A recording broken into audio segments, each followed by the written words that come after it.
TNPSC போட்டித் தேர்வு எழுதும் மாணவர்களுக்கு வணக்கம். வெல்கம் டு தெளிவு டிஎன்பிஎஸ்சி. இன்றைக்கி நம்ம என்ன பார்க்க போகிறோம்னா, 7th செகண்ட் டேர்மில் இருக்கிற முகலாய பேரரசுங்கிற பாடம். நம்ம குரூப் 4 சிலபஸில் டெல்லி சுல்தானியம், அதுக்கப்புறம் இந்த முகலாய பேரரசுன்றது டைரெக்டாகவே கொடுத்துருக்காங்க. அதனால் இந்த டாபிக் ரொம்ப ரொம்ப இம்பார்ட்டன்ட். வாங்க கிளாஸ்க்குள்ளே போகலாம்.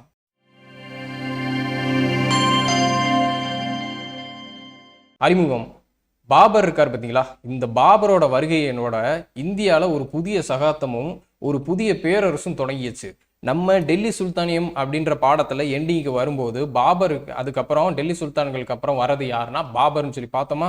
சூர் வம்சத்தை சேர்ந்த ஷெர்ஷாவின் குறுகிய கால ஆட்சி தவிர்த்து முகலாயர்களோட ஆட்சி எவ்வளோ இருந்துச்சுன்னா, கிபி 1526 1707 வரைக்கும் கிட்டத்தட்ட ஒரு 200 ஆண்டுகள் இந்த முகலாயர்களோட ஆட்சி இந்தியாவில் நடைபெற்றுச்சு. இந்த ஆண்டுகளில் தான் முகலாய பேரரசுகளின் புகழ் ஆசியா, ஐரோப்பா முழுவதுமே பரவுச்சு. இந்த இந்தியா மட்டும் இல்லாமல் உலகெங்கிலும் ஆசியா முழுக்கவும் பரவுச்சு, ஐரோப்பா கண்டத்துலையும் பரவுச்சுன்றாங்க.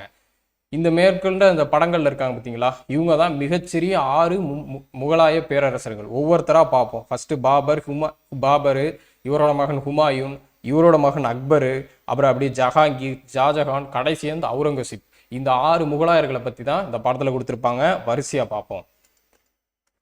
இது ஒரு இன்ட்ரடக்ஷனுக்காக கொடுத்துருக்காங்க. ஃபர்ஸ்ட் எடுத்தோன்னே பாபர்.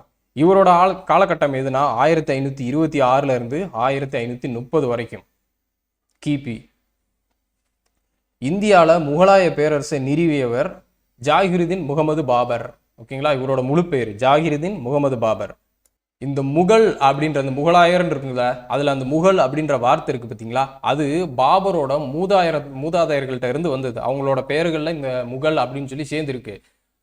தம் தந்தையார் வழியில் பாபர் யாருன்னா தைமூரோட கொள்ளு பேரன். தைமூரின் படையெடுப்பு டெல்லி சுல்தான் பாடத்தில் பார்த்தோம்ல, ஞாபகம் இருக்குங்களா, அதே தைமூர் தான், அவரோட கொள்ளு பேரன் தான் இந்த பாபர். அதே மாதிரி தாய் வழியில் பார்த்தோம்னா அவரோட தாத்தா இருக்கார்ல, தாய் வழி பார்த்தீங்கன்னா தாயோட அப்பா, அவரு தாஸ்கண்டை சேர்ந்த யூனிஸ்கான் ஆவார். இந்த யூனிஸ்கான் யாருன்னா மாபெரும் மங்கோலிய அரசர் இருக்கார் பார்த்தீங்களா, செங்கிஸ்கான், அவரோட 13வது தலைமுறை வாரிசு. இது உங்களுக்கு புரியிருக்கா கொடுத்துருக்காங்க. பாபர்னா யாரு, அவருக்கு உண்டான ஃபேமிலி ட்ரீ எங்கிருந்து வந்துச்சுன்னு சொல்லி. அவரோட தந்தையார் வழியில் பார்த்தோம்னா பாபர் தைமூரோட கொள்ளு பேரன் வகையில் வராங்க. இதுவே அவங்க அம்மா வழியில், அவரோட தாயார் வழியில் பார்க்கும்போது இந்த செங்கிஸ்கானோட தலைமுறை வழியில் வராங்க. புரியுதுங்களா. 1483 பிப்ரவரி 14 தான் இவர் பிறந்தாரு. அவருக்கு ஜாகிருதீன்னா அதுக்கு அர்த்தம் என்னன்னா நம்பிக்கையை காப்பவர். ஜாகிருதீன் முகமது அப்படின்னு சொல்லி பேர் வச்சிருக்காங்க. ஜாகிருதீன்னா நம்பிக்கையை காப்பவர். இப்படி முகலாயர்களுக்கு ஒவ்வொரு பேருக்குமே ஒவ்வொரு அர்த்தங்கள் இருக்கும், அதையும் தெரிஞ்சுக்க வச்சுக்கோங்க. ஜாகிருதீன்னா நம்பிக்கையை காப்பவர். ஜாகிருதீன் முகமது அப்படின்னு சொல்லி பாபருக்கு பேர் வந்தது. தமது 12வது வயதில் மத்திய ஆசியாவில் ஒரு சிறிய அரசான பர்கானாவை பரம்பரை சொத்தாக பெற்றார். ஆனால் மிக விரைவிலேயே அங்கிருந்து உஸ்பெக்குகளால் துரத்தி அடிக்கப்பட்டார். மத்திய ஆசியாவில் பர்கானாவா முதல்ல ஒரு பரம்பரை உரிமையை பெற்றுக்கிட்டு ஒரு அரசாட்சி செஞ்சுக்கிட்டு இருந்தாரு. அதுக்கப்புறம் உஸ்பெக்குகளால் துரத்தி அடிக்கப்படுகிறார். அடுத்து அவர் துயரம் நிறைந்த 10 ஆண்டுகளுக்கு பின்னர் பாபர் காபூலின் ஆட்சி பொறுப்பேற்கிறார். ஒரு 10 ஆண்டுகள்னா 22 வயசுல. முகலாய பேரரசுக்கான அடித்தளம். இந்த பாபர் இருக்கார் பார்த்தீங்களா, காபூலோட அரசராக மாறினார்ல. இப்போ பாபர் காபூலில் இருந்தபோது தைமூரின் இந்திய படையெடுப்பின் நினைவுகளால் தூண்டப்பட்டு கிழக்கு நோக்கி தமது பார்வையை திருப்பினர். இந்தியா நோக்கி. சரிங்களா, இந்தியா நோக்கி. 1505 காபூலை கைப்பற்றிய பாபர் அதே ஆண்டுல இந்தியாவை நோக்கி தமது முதற் படையெடுப்பை மேற்கொண்டார். 1505 தான் காபூலை கைப்பற்றினாரு. அதே மாதிரி அதே ஆண்டுலேயே இந்தியாவை நோக்கி தமது முதற் படையெடுப்பை மேற்கொண்டார். இருந்த போதிலும் மத்திய ஆசிய பகுதிகளிலும் அவர் கவனம் செலுத்த நேர்ந்தது. 1524 வரையிலையும் பஞ்சாபை கடந்து அவர் வேறு எதுக்கும் ஆசைப்படலை. இந்தியா மேப் எடுத்து பார்த்தீங்கன்னா பஞ்சாபை தாண்டி இந்தியாவுக்குள்ள வேற எதையுமே பிடிக்க வேணாம் அப்படின்ற ஒரு ஆசை இல்லாம தான் இருந்துச்சு. அந்த சமயத்துல தான் மிகச்சிறந்த வாய்ப்பு அவருக்கு தேடி வருது. என்னன்னா, தௌலத்தான் லோடியோட மகன் திலாவார் கான், டெல்லி சுல்தானின் மாமனார் ஆலம் கான் ஆகிய இருவரும் காபூல்ல வந்தனர். டெல்லி சுல்தான் இப்ராஹிம் லோடி, கடைசியா இருக்க அந்த லோடி வம்சம் பார்த்து பார்த்தீங்களா, அதை சேர்ந்தவர் தான் இந்த இப்ராஹிம் லோடி. இவரை பதவியை விட்டு நீக்கிறதுக்காக பாபரோட உதவி கேட்டு அவங்க வந்திருந்தாங்க. யாராரு? தௌலத் கான் லோடியோட மகன் திலாவார் கான், அப்புறம் டெல்லி சுல்தானோட மாமனார் இந்த இருக்க பார்த்தீங்களா இப்ராஹிம் லோடி, இவரோட மாமனார் ஆலம் கான். இவங்க இருவரும் காபூலுக்கு வந்திருந்தாங்க இந்த டெல்லி சுல்தான் இப்ராஹிம் லோடியை பதவி விட்டு தூக்குறதுக்கு பாபரோட உதவி கேட்குறாங்க. அதே அடுத்து 2 வருஷம் 1526 நடைபெற்ற முதலாம் பானிபட்டு போர்ல பாபர் இப்ராஹிம் லோடியை தோற்கடிச்சு டெல்லியையும் ஆக்ராவையும் கைப்பற்றுறாரு. இப்ப இந்தியாவுக்குள்ள முழுக்க உள்ள நுழையிறாரு. டெல்லி சுல்தானியம் அழிஞ்சு போச்சுன்னு பார்த்தோமா லோடி வம்சத்துக்கு அப்புறம். இப்ப பாபர் வந்து உள்ள கைப்பற்றாரு.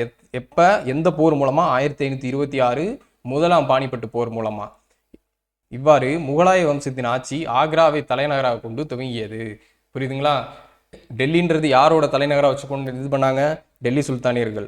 அதனாலதான் அவங்க டெல்லி சுல்தானியன்றோம். இதுவே முகலாயர்கள் ஆக்ராவை தலைநகராக வச்சு அவங்க ஆட்சியை தொடங்குறாங்க. கதை புரியுதுங்களா உங்களுக்கு? நீங்க டெல்லி சுல்தானியன் பார்த்துருந்தீங்கன்னா இந்த இன்ட்ரோடக்ஷன் கொடுத்துருக்கிறது உங்களுக்கு புரியும், எப்படி முகலாயர்கள் உள்ள வராங்கன்னு சொல்லிட்டு. இப்போ பாபரோட இராணுவ ஆக்கிரமிப்புகள்.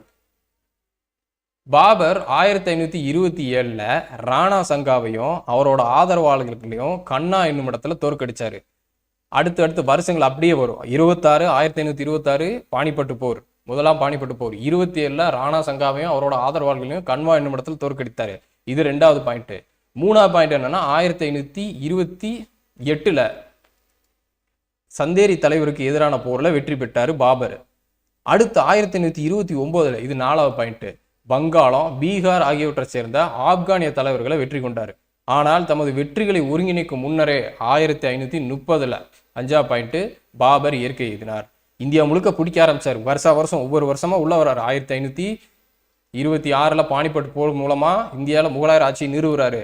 1527 ராணா சங்காவையும் அவரோட ஆதரவாளர்களையும் கன்வா என்னும் இடத்துல தோற்கடிச்சு அந்த பகுதிகளை பிடிக்கிறாரு. 28 சந்தேரி தலைவருக்கு எதிரான போர்ல வெற்றி பெற்று அவங்களோட ஏரியாவும் பிடிக்கிறாரு. 29 வங்காளம், பீகார் இந்த இடத்துல ஆட்சி செஞ்சு வந்திருந்த அந்த ஆப்கானிய தலைவர்களையும் வெற்றி கொண்டு அந்த இடத்தையும் கவர் பண்றாரு. கரெக்டா இவரோட வெற்றியெல்லாம் சேர்த்து ஒருங்கிணைத்து ஒரு ஆட்சி அமைக்கிறதுக்கு முன்னாடியே 1530 பாபர் இயற்கை எழுதினார். இந்த பாபரை பத்தி மேலும் சில விஷயங்கள் பார்ப்போம். பாபர் வந்து துருக்கிய பாரசீக மொழிகள்ல புலமை பெற்றவராக இருந்தாரு. துசுக்-இ-பாபரி என்ற தம் சுயசரிதை நூல்ல இந்துஸ்தான் பற்றிய தமது கருத்துக்களையும் விலங்குகள், செடிகள், மரங்கள், மலர்கள், கனிகள் குறித்தும் பதிவு செய்துள்ளார். இதுல முக்கியமான பாயிண்ட்னா எது? துசுக்-இ-பாபரி அப்படின்றது தன்னோட சுயசரிதை நூல். யாரோட சுயசரிதை நூல்?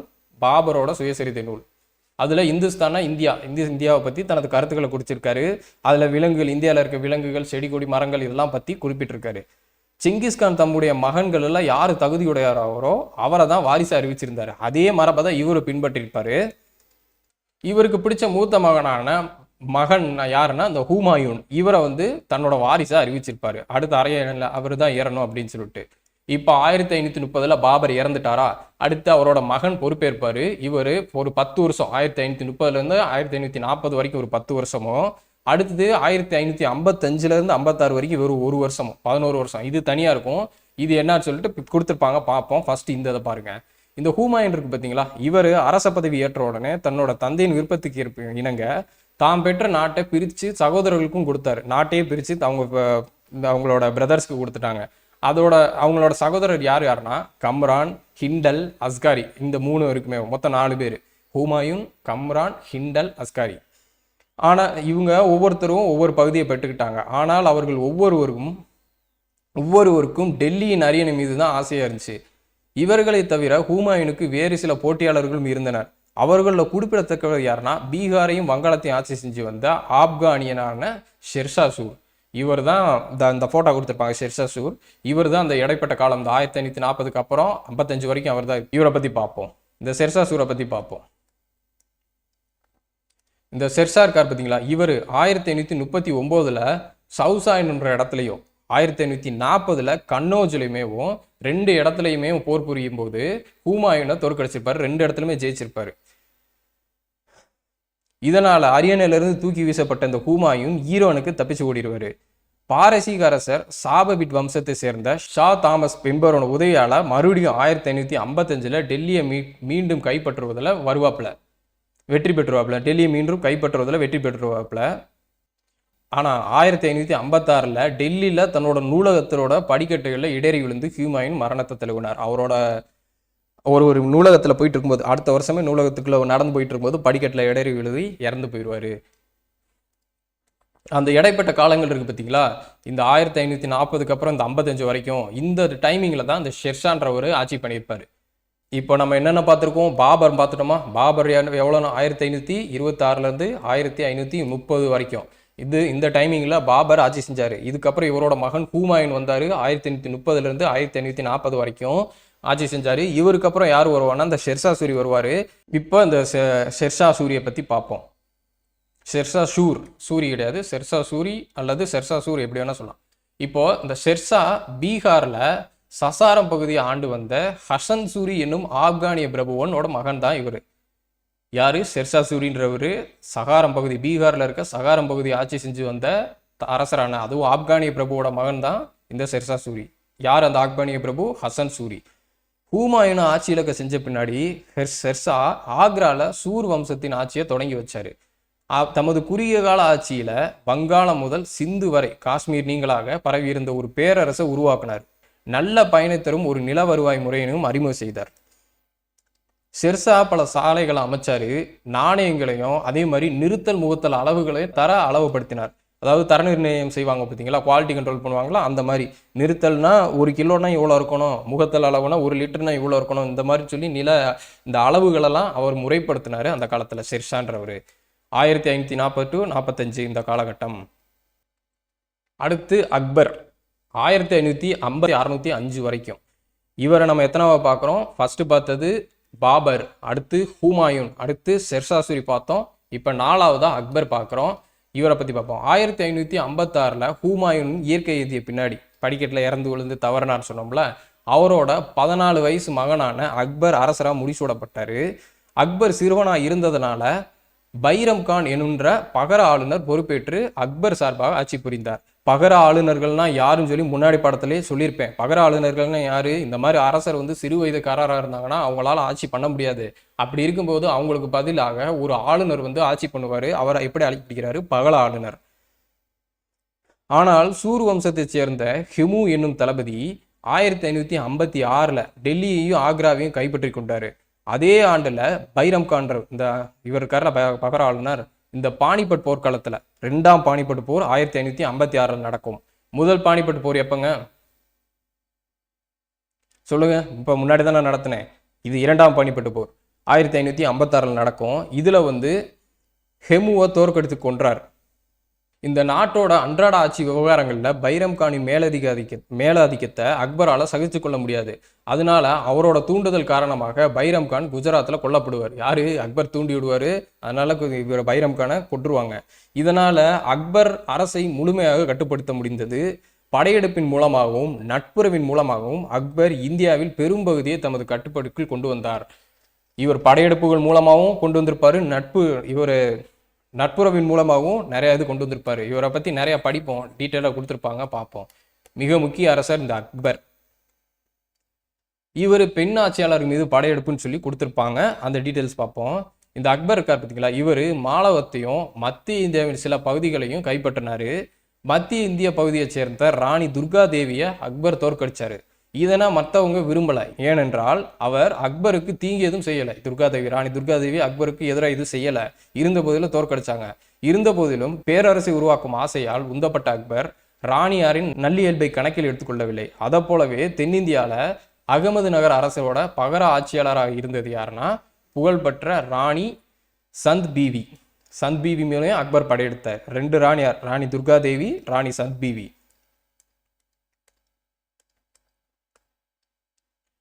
இந்த டைமிங்ல இந்த ராணி சந்த் பீவி இருக்காங்கல்ல, இந்த ராணியார் காட்டிய வலுவான எதிர்ப்பால பெரிதும் வியந்து போன முகலாய படை அவ்வம்மையாருக்கு சாதகமா அமைதி உடன்படிக்கை செய்து கொண்டது. ராணி துர்காதேவி போட்டோ கொடுத்துருக்காங்க. அடுத்து ஹால்டிகாட் போர். மேவார் அரசரான ராணா உதயசிங்கை அக்பர் தோற்கடிச்சு 1568 சித்தூரையும் 1503 ராந்தம்பூரையுமே கைப்பற்றினார். இந்த வருஷங்கள்லாம் ரொம்ப ரொம்ப முக்கியம். இந்த பாடத்தை பொறுத்த வரைக்கும் வருஷங்கள் கொஞ்சம் ஈஸியாக தான் இருக்கும். ஏன்னா வரிசையாக வரும், படிக்கிறது கொஞ்சம் ஈஸியாக இருக்கும். 68 69 இப்படின்னு சொல்லி வருதுங்களா, அந்த மாதிரி இருக்கிறதுனால கொஞ்சம் ஈஸியாக இருக்கும். நெக்ஸ்ட்டு 1576 உதய்சிங்கின் மகனான ராணா பிரதாப்பை ஹால்டிகாட் போரில் வெற்றி கொண்டார். தோல்வியுற்ற போதிலும் சேத்தக் என்னும் தனது குதிரையில் தப்பிய பிரதாப் சிங் காட்டில் இருந்தவாறே போரை தொடர்ந்தார். துணிச்சல் மிகுந்த இந்த ரஜபுத்திரர்களின் நினைவுகள் ரஜபுத்தனத்தில் போற்றி பாதுகாக்கப்படுகிறது. அவற்றை பற்றி பல கதைகள் உள்ளன. ராஜபுதனம் அப்படின்ற புத்தகத்தில் இதெல்லாம் எழுதப்பட்டிருக்கு அப்படின்றாங்க. இது அக்பர் கீழே முகலாய பேரரசு. பார்த்துக்குங்க எங்கே வரைக்கும் பறந்து விரிஞ்சிருந்துச்சுன்னு பாருங்க.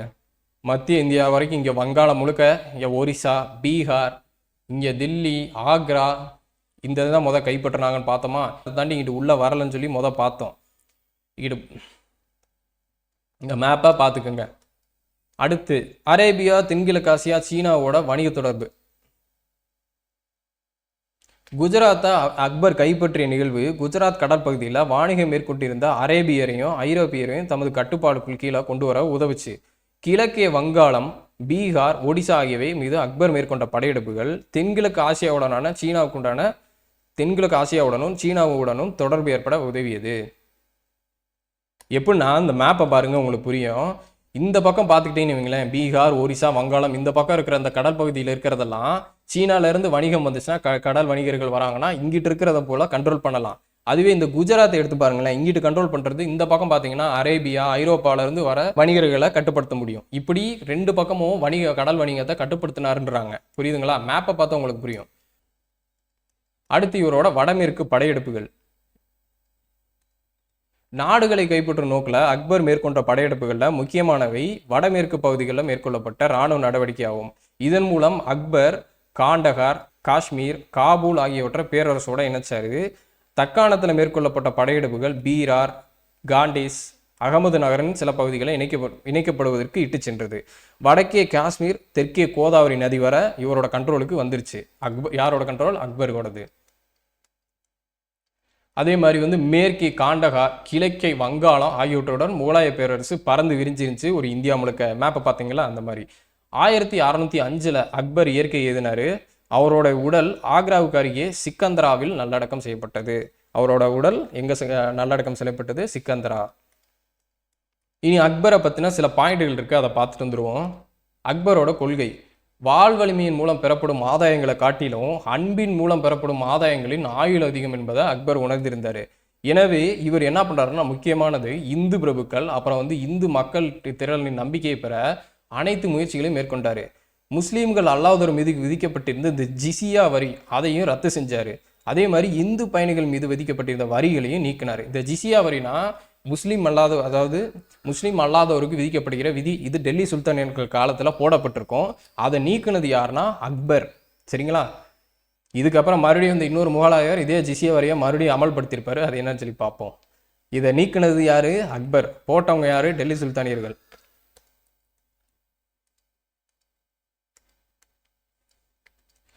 இன்னொன்று என்ன பண்ணுறாருன்னா, இந்த ரஜபுத்திர உயர்குடி இருக்கு பார்த்தீங்களா, இதில் சேர்ந்த ஒரு உயர்குடி பெண்ணை திருமணம் செஞ்சு கொண்டுட்டாரு. பின்னாடி தன்னோட மகனுக்கும் ஒரு ரஜபுத்திர பெண்ணை திருமணம் செய்து கொண்டு வச்சாரு.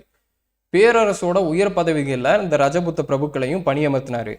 ஜெய்ப்பூரை சேர்ந்த ராஜா மான்சிங் ஒரு முறை காபூலின் ஆளுநராக அனுப்பி வைக்கப்பட்டார். ஜெய்ப்பூரை சேர்ந்த ராஜா மான்சிங் ஒரு தடவை காபூலோட ஆளுநராக அனுப்பி வைக்கப்பட்டாருன்னு சொல்லி சொல்கிறாங்க. இது எல்லாமே அக்பரோட கொள்கை. அடுத்து பார்ப்போம். அக்பர் அனைத்து மதங்களை சார்ந்தவரையும் சமமாகவும் பெருந்தன்மையோடு தான் நடத்தினாரு. சூபி துறவியான சலீம் சிஷ்டியும் சீக்கிய குருவான ராம்தாஸும் அக்பரின் அளவில்லா மதிப்பையும் மரியாதையும் பெற்றிருந்தாங்க. குரு ராம்தாஸ்க்கு அமிர்தசரஸில் அக்பர் பரிசாக வழங்கிய இடத்தில் தான் பின்னாடி ஹிர்மிந்தர் சாஹிப் கருவறை கட்டப்பட்டது. சரிங்களா? ஹிர்மிந்தர் சாஹிப் கருவறை யாருக்கு? எங்க இருக்கு? அமிர்தசரஸ்ல. இது யாருக்கு கொடுக்கப்பட்டது? குரு ராம்தாஸ்க்கு. யாருக்கு? அக்பர் பரிசா கொடுத்த இடம். அதே மாதிரி புதிய நகரான பதேத்பூர் சிக்ரியில் அக்பரால் கட்டப்பெற்ற இபாக் தக்கானா என்னும் மண்டபத்தில் அனைத்து மதங்களின் அறிஞர்களும் ஒன்று கூடி உரையாடினர். இபாதக்கானான்ற மண்டபம் எங்க இருக்கு? பதேத்பூர் சிக்ரின்ற ஒரு இதுல இருக்கு, பதேத்பூர்ல இருக்கு. புரியுதுங்களா? அடுத்து இந்த அக்பரோட பண்பாட்டு பங்களிப்பு. அக்பர் கல்வியை பெரிதும் ஆதரிச்சாரு. அவரோட சொந்த நூலகத்துல 4000க்கு மேற்பட்ட கையெழுத்து பிரதிகள் இருந்துச்சு. 3000க்கு மேற்பட்ட பிரதிகள் எங்க இருந்துச்சுன்னு பார்த்தோம். போன பாடம் ஞாபகம் இருக்குங்களா? அது எந்த நூலகம்? ஞாபகப்படுத்தி சொல்லுங்க, கமெண்ட் செக்ஷன்ல போடுங்க பார்ப்போம். பல்வேறு விதமான நம்பிக்கைகளையும் கருத்துக்களையும் கொண்டிருந்த அறிஞர்களை அவர் ஆதரித்தார். அபுல் பாசல், அப்துல் பெய்சி, அப்துல் ரஹீம் கானிகான் அப்படின்றது இவரோட முழு பேர். சரிங்களா? ஆகிய நூலாசிரியர்களும் அதே மாதிரி சிறந்த கதை ஆசிரியரான பீர்பால், அடுத்து திறமையான அதிகாரிகளான ராஜா தோடர்மால், ராஜா பகவன்தாஸ், ராஜா மான்சிங் ஆகியோர் அக்பரின் அவையில் இடம்பெற்றிருந்தாங்க. யாருன்னு சொல்லி பார்த்துக்குங்க. பொருந்தாத இணைன்னு சொல்லி கேட்டு கொடுக்கலாம், கேள்வி கேட்கறதுக்கு வாய்ப்பு இருக்குது, அதனால சொல்கிறேன். சரிங்களா? இதெல்லாம் இம்பார்ட்டன்ட். இவங்க பேர்கள்லாம் பார்த்து வச்சுக்கோங்க. எழுத்தாளர்கள் நூலாசிரியர்கள் யார் யார்?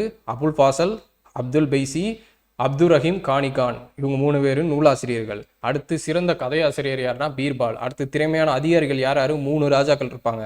1 ராஜா தோடர்மால், 2 ராஜா பகவன்தாஸ், 3 ராஜா மான்சிங்.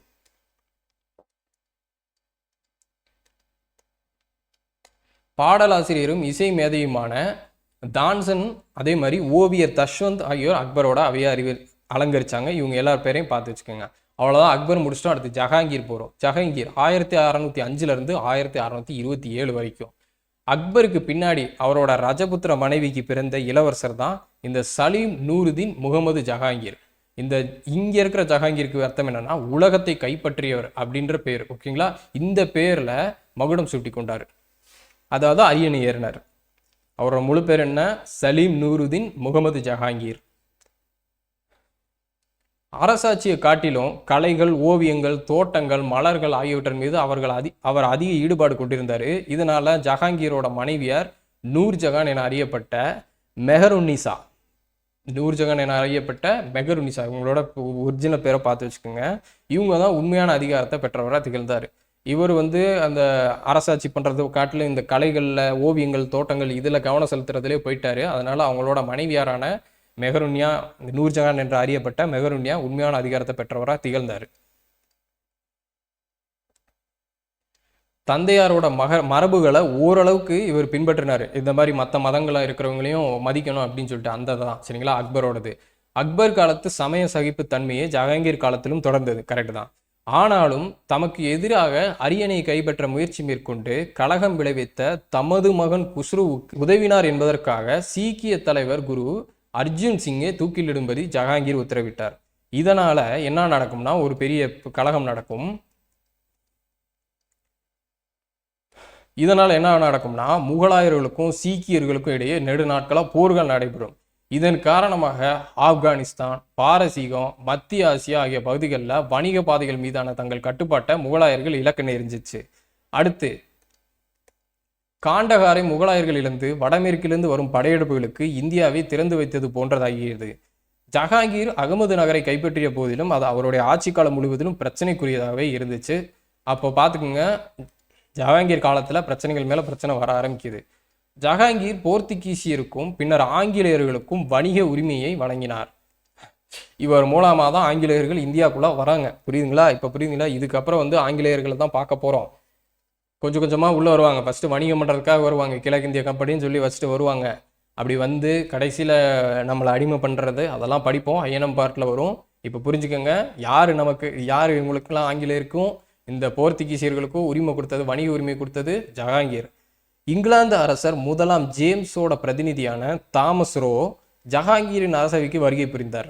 மேலும் அவரின் அனுமதி பெற்றும் தங்கள் முதல் வணிக மையத்தை சூரத்தில் நிறுவனாங்க. இங்கிலாந்து இந்த ஆங்கிலேயர்களோட முதல் வணிக மையம் எங்க இருக்குன்னா சூரத்தில் நிறுவனாங்க. யாரோட அங்கீகாரம் பெற்று? ஜஹாங்கீர் அரசர். ஓகேங்களா? ஜஹாங்கீர்கிட்ட பெற்று. யாரு? Thomas row. இந்த பேர்கள்லாம் மறந்துடாதீங்க. அடுத்து வர்றது ஷாஜகான். 1627 1658 வரைக்கும். ஜஹாங்கீரை தொடர்ந்து இளவரசர் குர்ரம் ஒரு அதிகார போராட்டத்துக்கு பின்னாடி ஷாஜகான் அப்படின்ற பேர்ல, ஷாஜகான்னா உலகத்தின் அரசர் என்ற பெயரோட தன் அரசராக ஆட்சி பொறுப்பேற்றாரு. அகமது நகருக்கு எதிராக படையெடுத்த அவர் 1632 அதை இணைத்து கொண்டாரு. பீஜப்பூரும் கோல்கொண்டாவும் கைப்பற்றப்பட்டன. இந்த சமயத்துல சில மராத்திய போர் தளபதிகள், குறிப்பாக ஷாஜி பான்ஸ்லே, இவர் யாருன்னா சிவாஜியோட தந்தை, போட்டு தக்கான அரசர்களிடம் பணியில் சேர்ந்தனர். இவர்கள் மராத்திய வீரர்களை கொண்ட அணிகளுக்கு பயிற்சி அளித்து முகலாயர்களுக்கு எதிராக போரிட செய்தனர். இந்த மராத்தியர்கள் இருக்காங்கல்ல, இவங்கள பத்தி டீட்டெயிலாக பார்ப்போம். சரிங்களா? இந்த மராத்தியர்கள் பத்தி அடுத்த பாடம் அதான் வரும், அதை பத்தி பார்ப்போம். இந்த சிவாஜினா யாரு, இந்த பான்ஸ்லே, அவர் ஷாஜி பான்ஸ்லே அவங்கெல்லாம் யாரு அப்படின்றத அடுத்த படத்துல பார்ப்போம். இதனால் தக்காணத்தில் மராத்தியர்களையும் சேர்த்து முகலாயர்களுக்கு எதிராக ஒரு நீண்ட நெடிய எதிர்ப்பு உருவாகியது. சமய விஷயங்கள்ல ஷாஜகான் சகிப்புத்தன்மை அற்றவராக விளங்கினார். இவருடைய ஆட்சி காலத்தில் முகலாயரின் புகழ் அதன் உச்சத்தை எட்டியது. அது பாடத்தின் அடுத்த பகுதியில் விரிவாக எடுத்துரைக்கப்பட்டுள்ளது. 1657 ஷாஜகான் நோய்வாய்ப்பட்டதை தொடர்ந்து அவரோட 4 மைந்தர்களுக்குள்ள வாய்சிறும போர் வெடிச்சிச்சு. தம்முடைய 3 சகோதரர்களான தாரா, சுஜா, முராத் ஆகியோர்களை கொன்று இந்த அவுரங்கசீப் வெற்றி பெற்றார். அவங்களோட 3 தம்பிகளையுமே கொண்டுட்டாப்ல. தம் வாழ்நாளின் இறுதி 8 ஆண்டுகளை இந்த ஷாஜகான் இருக்கார் பார்த்தீங்களா, இவர் ஒரு கைதியா ஆக்ரா கோட்டையில் உள்ள ஷாபர்ஜ் அரண்மனையில கழிச்சார். 1657 ஷாஜகான் நோய்வாய்ப்பட்டுருவாப்ல.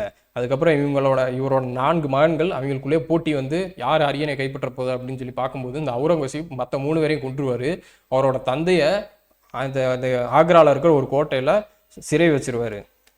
அப்புறம் ஆட்சி பொறுப்பு ஏற்றுக்குவார் இந்த அவுரங்கசீப். இப்போ இந்த அவுரங்கசீப்பை பற்றி பார்ப்போம். 1658 1707 வரைக்கும் முகலாய மாமன்னர்களில் கடைசி அரசரான இந்த அவுரங்கசீப் தம் தந்தையை சிறைப்படுத்தி ஆட்சியை தொடங்கினாரு. ஆலம்கீர் இருக்கு பார்த்தீங்களா, ஆலம்கீர், அதாவது ஆலம்கீர்னா உலகை கைப்பற்றியவர் என்னும் பட்டத்தை அவர் சூடிக்கொண்டார். ஒவ்வொருத்தருக்கும் ஒவ்வொரு பட்டங்கள் இருக்கும். அதை பொறுத்துகளை கொடுத்து கூட கேட்டுடலாம். அதெல்லாம் ஞாபகம் வச்சுக்கோங்க, திரும்ப திரும்ப பார்த்துக்கோங்க. இந்த அவுரங்கசீப்ன்றவர் தான் உலகை கைப்பற்றியவர் அப்படின்றதுக்கு ஆலம்கீர்ன்ற பேர். ஆலம்கீர்னா உலகை கைப்பற்றியவர். இது யாரோட பட்டம்? அவுரங்கசீப். ஷாஜகான்னா உலகத்தின் அரசர். இந்த மாதிரி புரியுதுங்களா? ஒவ்வொருத்தவங்களுக்கும் ஒவ்வொரு பட்டப்பேர் இருக்கும், அதை நல்லா ஞாபகம் வச்சுக்கோங்க. இவர் தம் தாத்தா ஜஹாங்கீரை போல கலைகளின் மீது ஆர்வம் கொண்டவராகவோ தந்தை ஷாஜகானை போல கட்டிடக்கடையில் நாட்டம் கொண்டவராக இல்லை. தமது மதத்தை தவிர ஏனைய மதங்கள் அவர் சகித்து கொள்ளவில்லை. இந்துக்களின் மீதும் மீண்டும் ஜிசியா வரியை அவர் தான் விதிச்சாரு. ஜிசியா வரியை யார் நீக்கினாரு? அக்பர். அதை மறுபடியும் போட்டது யாரு? அவுரங்கசீப். இந்துக்களை அரசு பணிகளில் அமர்த்துவதை தவிர்த்தார். 1658 to 1681 இந்த இடப்பட்ட காலத்துல வட இந்தியாவில் இருந்த அவுரங்கசீப் பண்டேலர்கள், சீக்கியர்கள், ஜாட்டுகள், சாத்னாமியர்கள் ஆகியோரோட கழகங்களை அடக்கினாரு. வடகிழக்கில் அவர் மேற்கொண்ட விரிவாக்க நடவடிக்கைகள் காமரூபானா அஸ்ஸாம் இருக்கு பார்த்தீங்களா, அதுதான் முன்னாடி காமரூபா அப்படின்னு சொல்லி அழைக்கப்பட்டது. அதை சேர்ந்த ஆகோம் அரசுடன் போர் ஏற்பட காரணமாகின்றது. இவ்வரசு முகலாயர்களால் பலமுறை தாக்கப்பட்டாலும் அதை முழுமையாக கட்டுக்குள் கொண்டு வர இயலவில்லை. இது அவுரங்கசீப் ஆட்சி காலத்துல இந்தியாவில் அவரோட ஆட்சி பொறுப்பு எப்படி இருக்குன்னு பாருங்க. வட இந்தியா முழுக்க கைப்பற்றிட்டாரு, மத்திய இந்தியா ஃபுல்லாக கைப்பற்றிட்டாரு. இடையில கொஞ்சம் இடங்கள்லாம் இருந்துச்சு.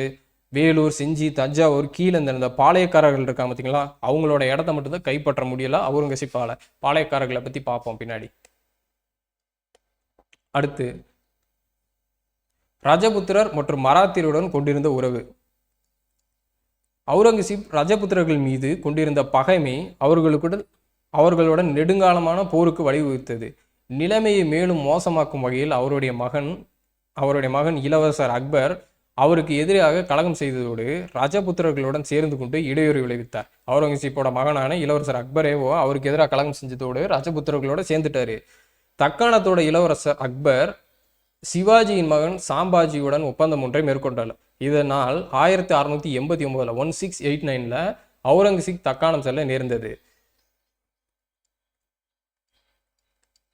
தக்காணத்துல அவுரங்கசீப் பீஜப்பூர், கோல்கொண்டா அரசுகளை பணிய வச்சார். தமக்கென ஒரு நாட்டை உருவாக்கி கொண்ட சிவாஜி 1674 தம்மை மராத்திய நாட்டின் பேரரசாக அறிவிச்சாரு. தென்மேற்குல சிவாஜியின் எழுச்சியை அவுரங்கசீப்பால் தடுக்க முடியவில்லை. ஆனால் அவரால் சிவாஜியின் மைந்தரான பட்டத்து இளவரசர் சாம்பாஜியை கைது செய்து சித்திரவதை செய்து கொலை செய்ய முடிந்தது. யாரால? இந்த அவுரங்கசீப்பால. சிவாஜியை பிடிக்க முடியல, அதனால அவரோட மகனான சாம்பாஜியை பிடிச்சி சித்திரவதை செஞ்சு கொலை செஞ்சுட்டாரு. தம்முடைய 96வது வயதுல 1707 இவர் இயற்கை எதிராரு அவுரங்கசீப். அந்த அவுரங்கசீப் அப்படி இருக்கும்போதும் தங்காணத்திலேயே தான் தங்கியிருந்தாருன்னு சொல்றாங்க. அவுரங்கசீப்போட ஆட்சியோட இறுதி காலகட்டத்தில் ஆங்கிலேயர்கள் மதராஸ்ன்றது சென்னை, அதுக்கப்புறம் கல்கத்தான்றது கொல்கத்தா, பம்பாய் ஆகிய இடங்கள்ல தங்கள் வணிக மையங்களை வலுவா நிறுவினாங்க. அவுரங்கசீப் ஆட்சி காலத்துல தான் 3 இடத்துல அவங்களோட வணிக மையங்களை நிறுவுறாங்க. ஒன்று மதராஸ், கல்கத்தா, அப்புறம் பம்பாய். பிரெஞ்சுக்காரர்கள் தங்களின் முதன்மை வணிக மையத்தை பாண்டிச்சேரியில நிறுவுறாங்க. யாரோட காலத்துல? அவுரங்கசீப் காலத்துல. அவ்வளோதாங்க, இதுதாங்க வரலாறு. இதுக்கப்புறம் கொஸ்டின் எடுக்கக்கூடிய பாயிண்ட்டுகளான இந்த நிர்வாகம் இதெல்லாம் பார்த்துருவோம். மற்ற டாபிக்லாம் பார்த்துருவோம். இதெல்லாம் கொஸ்டின் எடுக்கக்கூடிய ஏரியா. முகலாயர்களோட நிர்வாகம், மைய நிர்வாகம். இந்தியாவில் பெரும்பகுதியில் ஒரு உறுதியான நிர்வாகத்தை முகலாயர்கள் ஏற்படுத்தியிருந்தனர். முகலாய நிர்வாக கட்டமைப்பின் உச்ச உயர்நிலை தலைவர் பேரரசரே ஆவார். அவர் கீழே தான் எல்லாரும் இருப்பாங்க அப்படின்ற மாதிரி. எடுத்துக்காட்டுக்கு இந்த சட்டங்களை இயற்றுவதும் அரசர் தான், அவற்றை செயல்படுத்துறதும் அரசர் தான். அவரே படைகளை அவர் தான் படைகளோட தலைமை தளபதி, அவரே நீதி வழங்குபவரும் ஆவார். அவருக்கு அமைச்சர் குழு ஒன்று உதவியது. அக்குழுவில் இடம்பெற்றிருந்த முக்கிய அதிகாரிகள் யார் யாருன்னா, வக்கீல்னா பிரதம மந்திரி, வஜீர் அல்லது திவான், இது ரெண்டும் சேர்த்து வஜீர் அல்லது திவான் அப்படின்னு சொல்றவங்க வருவாய்த்துறை மற்றும் செலவுகள் பார்க்குறவங்க. மீர் பாக்ஷி அப்படின்றவங்க இராணுவத்துறை அமைச்சர். அதே மாதிரி மீர் சமான் அப்படின்றவங்க அரண்மனை நிர்வாகத்தை கவனிச்சவங்க. குவாஜி தலைமை நீதிபதி. குவாஜினா யாருன்னா தலைமை நீதிபதி. சதா உஸ் சுதூர் அப்படின்னா இஸ்லாமிய சட்டங்களை சாரியா நடைமுறைப்படுத்தினவங்க. ஓகேங்களா, இவங்க பேர்கள் இதெல்லாம் பொறுத்துக்களை கொடுக்கறதுக்கு கேட்கறதுக்கு வாய்ப்பு இருக்கு. திரும்ப திரும்ப படிங்க, அப்பதான் புரியும். இந்த மாகாண நிர்வாகம் எப்படி மாகாணங்கள்ல பார்த்துக்கிட்டாங்க. பேரரசு பல சுபாக்களாக பிரிக்கப்பட்டது, பல மாகாணங்களாக பிரிக்கப்பட்டது. மாகாணம் எப்படி அழைக்கப்படுகிறது, சுபா. இந்த சுபாக்கள் சுபேதார் என்னும் அதிகாரியின் கீழே கட்டுப்பாட்டில் இருந்துச்சு. ஒவ்வொரு பாடத்துக்கும் நம்ம பார்த்துட்டு வரோம், அதெல்லாம் மறந்துடாதீங்க. இப்ப இங்க பாக்குறது என்னது, மாகாணம் எப்படி பிரிக்கப்படுது, சுபாக்கள் அப்படின்னு சொல்லி பிரிக்கப்படுகிறது. இதை பார்த்துக்கிறது யாரு, சுபேதார். இந்த சுபாக்கள் பல சர்க்கார்களா பிரிக்கப்படுகிறது. சரிங்களா, சர்க்கார்னா மாவட்டம் ஞாபகம் வச்சுக்கோங்க. இந்த சர்க்காரை பார்த்துக்கிறதுக்கு சர்க்கார்தார் அப்படின்னு சொல்லி ஒருத்தவங்க இருப்பாங்க, அவங்க பார்த்துக்குவாங்க. அடுத்து இந்த சர்க்காருக்கு பார்த்தீங்களா, இது வந்து பல பர்கானாவா பிரிக்கப்பட்டிருக்கும். பர்கானா புரியுதுங்களா. பர்கானானா பல கிராமங்கள் சேர்ந்த தொகுப்பு தான் ஒரு பர்கானா, தொகுதி அப்படின்னு சொல்லி ஞாபகம் வச்சுக்கோங்க. கிராமம் கடைசியில் இருக்கிறது கிராமம். பல கிராமங்கள் சேர்ந்தது பர்கானா, பல பர்கானா சேர்ந்தது சர்க்கார், பல பர்கா சேர்ந்தது தான் சுபான்றது மண்டலங்கள். பல மண்டலங்கள், ஒட்டுமொத்த ஆட்சி பகுதியும் பல மண்டலமா பிரிக்கப்பட்டிருக்கும். இது முகலாயர்கள் காலம், புரியுதுங்களா. பல கிராமங்களை உள்ளடக்கிய பிரிவு பர்கனவாகும், இது புரிஞ்சு. அடுத்து வந்து உள்ளாட்சி நிர்வாகம். கிராமங்கள் எப்படி செயல்பட்டுச்சு, நகரங்களும் பெருநகரங்களும் கொத்தவால் எனும் அதிகாரிகளால் நிர்வகிக்கப்பட்டன. கொத்தவால்ன்றது யாருன்னா சட்டம் ஒழுங்கை பராமரித்தனர். இந்த கொத்தவால்ன்றது முன்னாடி பாடத்திலையும் பார்த்தோம். அதுக்கு என்ன அர்த்தம்னா காவல்துறை அப்படின்னு சொல்லி பார்த்தோமா. அடுத்து கிராம நிர்வாகம் கிராம பஞ்சாயத்துகளிடம் இருந்துச்சு. அது வந்து முறைப்படுத்தப்படாத கிராம அளவிலான நீதி வழங்கும் அமைப்புகளாக இருந்துச்சு. பஞ்சாயத்து உறுப்பினர்கள் தீர்ப்புகளை வழங்கினாங்க. பஞ்சாயத்து தலைவர் தான் தீர்ப்பு வழங்கினாப்புல அந்த டைமிங்கில். அடுத்து படை நிர்வாகம். முகலாய இராணுவமானது காலாட்படை, குதிரைப்படை, யானைப்படை, பீரங்கிப்படை ஆகிய பிரிவுகளை கொண்டிருந்துச்சு. அரசு நன்கு பயிற்றுவிக்கப்பட்ட சிறப்பு வாய்ந்த ஆயுதங்களை ஏந்திய எண்ணிக்கையிலும் அதிகமான பாதுகாப்பு வீரர்களையும் அரண்மனை காவலர்களாகவும் பராமரித்தார். சரிங்களா. அடுத்து மன்சப்தாரி முறை, ரொம்ப இம்பார்ட்டன்டானது வந்துட்டோம். மன்சப்தாரி முறையை அக்பர் அறிமுகம் செஞ்சார். மன்சப்தாரி முறையை அறிமுகம் செய்தவர் யார், அக்பர். இம்முறையின் கீழ் பிரபுக்கள், இராணுவ அதிகாரிகள், குடிமை பணி அதிகாரிகள் ஆகியோரின் பணிகள் ஒன்று சேர்க்கப்பட்டு ஒரே பணியாக மாற்றப்பட்டன. இராணுவ அதிகாரியும் தனியாக இருக்க, இந்த மாதிரி 3 டிபார்ட்மெண்ட் இருக்கு பார்த்தீங்களா, இது 3ஐயும் ஒன்றா சேர்த்து ஒரே அதிகாரிக்கு கொடுத்துட்டாங்க. இந்த பணியில் உள்ள ஒவ்வொருவரும் ஒரு மன்சப்னா படிநிலை, தகுதி அல்லது அந்தஸ்து இப்படின்னு சொல்லி வழங்கப்படும். அப்படியான தகுதியை பெற்றவர் மன்சப்தார் என அழைக்கப்பட்டாரு. மன்சப்தார் சாட், சவார் என்னும் 2 விஷயங்களை சார்ந்திருந்தன. சாட்னா அவரோட தகுதியை குறிக்கும், சவார்னா அவரோட பராமரிக்க வேண்டிய குதிரைகள், அது குதிரைப்பட வீரர்களோட எண்ணிக்கையை குறிக்கும். சாட், சவார். மன்சப்தாரி முறையை அறிமுகப்படுத்தினது யாரு, அக்பர். டீட்டெயிலாக உங்களுக்கு புரியும், பார்ப்போம். மன்சப்தாரோட ஊதியமானது அவரால் பராமரிக்கப்படும் குதிரைகளின் எண்ணிக்கையை பொறுத்திருந்துச்சு. பேரரசர் மன்சப்தாரர்களுக்கு உயர்ந்த ஊதியம் வழங்கினார். ஊதியம் பெறுவதற்கு முன்னர் நடைபெறும் மேற்பார்வையின் போது மன்சப்தார் தமது குதிரை வீரர்களை காட்சிப்படுத்த வேண்டும். திருட்டை தவிர்ப்பதற்காக குதிரைகளுக்கு முத்திரையிடும் முறையும் பின்பற்றப்பட்டது. இது இந்த மன்சப்தார் முறையில. இந்த மன்சப்தாரில் பராமரிக்கப்படும் படைகளில் அரசர் தனது விருப்பத்தின்படி பயன்படுத்தலாம்.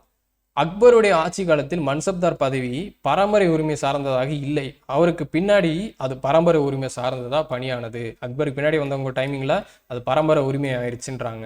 அடுத்து நில வருவாய் நிர்வாகம். அக்பர் ஆட்சியின் போது நில வருவாய் நிர்வாகம் சீரமைக்கப்பட்டுச்சு. அக்பரோட வருவாய்த்துறை அமைச்சரான ராஜா தோடர்மால் ஷெர்ஷா அறிமுகம் செய்து இந்த முறையை பின்பற்றினாரு. அம்முறையை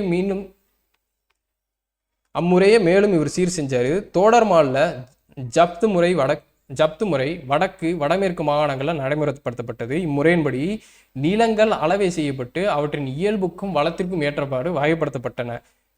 இது நன்சை நிலம், புஞ்சை நிலம் அப்படின்னு சொல்லி பிரிப்பாங்க பார்த்தீங்களா, அந்த மாதிரி அப்போ பண்ணுறாங்க. 10 ஆண்டு காலத்திற்கு சராட்சி விளைச்சலில் 1/3 அரசுக்கு வரியாக செலுத்தப்பட வேண்டும் என நிர்ணயம் செய்யப்பட்டது. 10 வருஷத்துக்கு எவ்வளோ விளைச்சல் வருதோ அதில் 1/3 வரியாக செலுத்தணும் அப்படின்னு சொல்லி அப்போ முடிவு பண்ணுறாங்க. ஷாஜகான் காலத்தில் இந்த ஜப்து அல்லது ஜப்தி என்னும் இம்முறை தக்கான மாகாணங்களுக்கும் நீட்டிக்கப்பட்டுச்சு. யாரோட காலத்தில்? ஷாஜகான் காலத்தில். இது கொண்டு வந்தது யாரு? அக்பர். இந்த முகலாய பேரரசுகள் பழைய இக்தா முறையை ஜாகீர் என புதிய பெயரிட்டு செயல்படுத்தினர். இக்தா முறை ஞாபகம் இருக்குங்களா? டெல்லி சுல்தான்கள் காலத்தில் பார்த்துருப்போம் பார்த்தீங்களா? ஒரு இக்தாதான்னா ஒரு இடத்த பிரித்து ஒரு இராணுவ அதிகாரிக்கு கொடுத்துருவாங்க. அந்த இடத்துல இருந்து வர விளைச்சல், அதுலேருந்து வர வருமானத்தின் மூலமாக இராணுவ வீரர்களை அந்த இக்தாதார்கள் தயாரிக்கணும். அந்த இக்தான்ற இடத்த பெற்றிருக்கிறவங்க அந்த உரிமையாளர்கள் இக்தாதார்னு அழைக்கப்பட்டாங்க. அவங்க சுல்தான் போருக்கு தேவைப்படும் போது இராணுவ வீரர்களையும் குதிரைகளையும் அனுப்பி வைக்கணும்னு சொல்லி பார்த்தோமா? அதே முறையை இவங்க முகலாயர்கள் எப்படி பண்ணுறாங்கன்னா, பேரை மட்டும் மாற்றுறாங்க. இக்தாக்கு பதிலாக ஜாகீர் அப்படின்னு சொல்லி புதிய பெயர் போட்டு செயல்படுத்துகிறாங்க. இந்த நில உரிமை ஒப்பந்த காலமுறை டெல்லி சுல்தான்களின் காலத்தில் வளர்ந்தெடுக்கப்பட்டதாகும். அதுதான் சொல்லியிருக்காங்கல்ல. இம்முறையின் கீழ் குறிப்பிட்ட ஒரு பகுதியின் நிலவரி வசூல் செய்யும்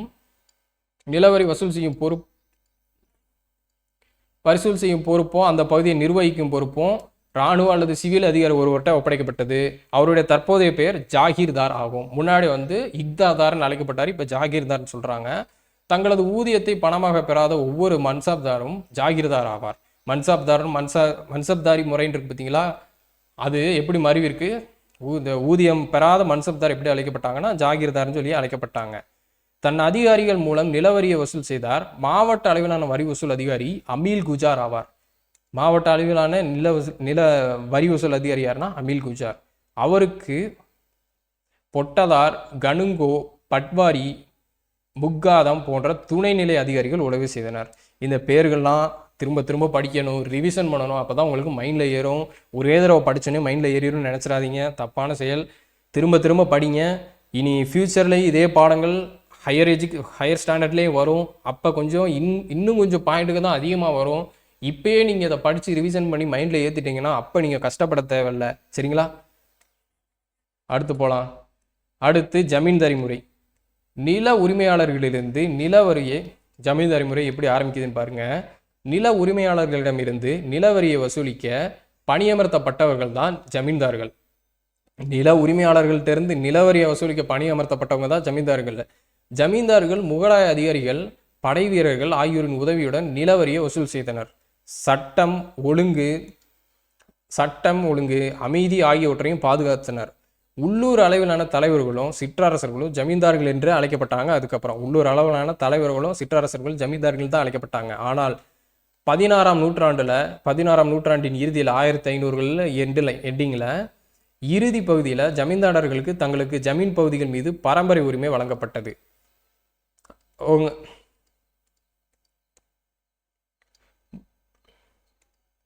வரி வசூல் பணிகளை செய்வதற்காக படைகளை வைத்துக் கொள்ளும் அதிகாரமும் அவங்களுக்கு வழங்கப்பட்டது. அறிஞர்களுக்கும் இறைப்பணியில் ஈடுபட்ட பெரியவர்களுக்கும் சமய சார்ந்த நிறுவனங்களுக்கும் அரசர் நிலங்களை வழங்கினார். வரி விலக்கு அளிக்கப்பட்ட இந்நிலங்கள் சுயயூர்கள் என்று அழைக்கப்பட்டன. வரி விலக்கு அளிக்கப்பட்ட இந்த நிலங்கள் சுயயூர்கள் என அழைக்கப்பட்டன. யாருக்கு? பெரியவருக்கும் சமய சார்ந்த நிறுவனங்களுக்கும், அதே மாதிரி அறிஞர்கள் இறைப்பணியில் ஈடுபட்டவங்களுக்கும். சுயயூர்கள் பேர்கள் ரொம்ப முக்கியம். அடுத்து சமய கொள்கை. முகலாயர்களோட சமய கொள்கை எப்படி? முகலாய பேரரசர்கள் இஸ்லாமை பின்பற்றினாங்க. தம்முடைய சமய கொள்கையில அக்பர் மிகவும் முற்போர்க்காளராகவும் தாராள மனதோட நடந்துக்கிட்டாரு. அக்பரோட அவையில போர்த்துகீசிய கிறிஸ்துவ பாதிரியார்கள் மிகவும் விரும்பத்தக்கவர்களாக இருந்தாங்க. அக்பர் அனைத்து மதங்களிலும் உள்ள சிறந்த கொள்கைகளை ஒருங்கிணைத்து தீன் இலாகினா தெய்வீக மதம் என்னும் ஒரே சமயத்தை உருவாக்க முயற்சி செஞ்சார் அக்பருடைய கொள்கையை ஜஹாங்கீரும் ஷாஜகானும் பின்பற்றினாங்க. அவுரங்கசீப் தன்னுடைய முன்னோர்களின் தாராள கொள்கையை மறுத்தாரு. முன்னரே குறிப்பிட்டது போல இந்துக்கள் மீது ஜிசியா வரியையும் பயணிகள் மீதான வரியையுமே மீண்டுமே விதிச்சாரு. ஏனைய மதங்கள் மீதான அவரோட சகிப்புத்தன்மையின்மை மக்களிடையே அவரை விரும்பத்தகாதவராக மாற்றியது. தீன் இலாஹினா என்னங்க, தெய்வீக மதம். இதை உருவாக்குனது யாரு? இதுக்கு அர்த்தம் என்னன்னா, அனைத்து மதங்களில் உள்ள சிறந்த கொள்கைகளை மட்டும் ஒருங்கிணைச்சு ஒரே ஒரு மதமாக உருவாக்கும் அப்படின்னு சொல்லி தீன் இலாஹி அப்படின்னு சொல்லி உருவாக்குனாரு யாரு? அக்பர். அடுத்து கலை, கட்டடக்கலை. முகலாயர்களை பற்றி பார்த்ததுல கலை, கட்டடக்கலை. பாபர் பாரசீக கட்டடக்கலை முறையை இந்தியாவில் அறிமுகப்படுத்தி ஆக்ரா, டோலாப்பூர், குவாலியர் மற்றும் கியூல்ன்றது அலிகார் போன்ற பகுதிகளில் கட்டடங்களை கட்டுவிச்சாரு. ஆனால் அவற்றில் சில கட்டடங்கள் மட்டுமே தற்போது உள்ளன. அடுத்து இந்த ஹூமாயூனின் டெல்லி அரண்மனை தீனி பானா, இது பின்னால ஷெர்ஷாவினால் இடிக்கப்பட்டிருக்கக்கூடும் என அறிக்கப்படுகிறது. ஹூமாயூனோட டெல்லி அரண்மனை பேர் என்னன்னா தீனி பானா. இது பின்னால ஷெர்ஷாவினால் இடிக்கப்பட்டிருக்கலாம் அப்படின்னு சொல்லி அறியப்படுது. அந்த இடத்துல ஷெர்ஷா புராண கிலாவை கட்டினாரு. ஷெர்ஷாவின் ஆட்சி காலத்தில் கட்டப்பட்ட மிக முக்கியமான நினைவு சின்னம் எதுனா பீகார்ல சசாரம் என்னும் இடத்துல அமைந்துள்ள கல்லறை மாடமாகும். சரிங்களா? இப்போ ஃபோட்டோ கொடுத்துருப்பாங்க, பார்த்துக்குங்க. அடுத்து திவான் இ காஸ், திவான் இ ஆம், பஞ்ச் மஹால். சரிங்களா? 2 இது இருக்கு. ஒன்று வந்து திவானி காஸ், திவானி ஆம், பஞ்ச் மஹால். இது பிரமிடு வடிவிலான 5 அடுக்கு கட்டடம். ரங் மஹால், சலீம் சிஸ்டியின் கல்லறை, புலந்தர் வாசா ஆகியவை அக்பரால் கட்டப்பட்டவை ஆகும். இது எல்லாமே அக்பரால் கட்டப்பட்டவை. 1 திவானி காஸ், திவானி ஆம், பஞ்ச் மஹால். 3 இது பஞ்ச் மஹால்ன்றது பிரமிடு வடிவத்தில் கட்டப்பட்டது. 4வது வந்து ரங் மஹால். 5வது வந்து சலீம் சிஸ்டியோட கல்லறை. 6வது வந்து புலந்தர் வாசா. இது எல்லாமே அக்பர் காலத்தில் கட்டப்பட்டது.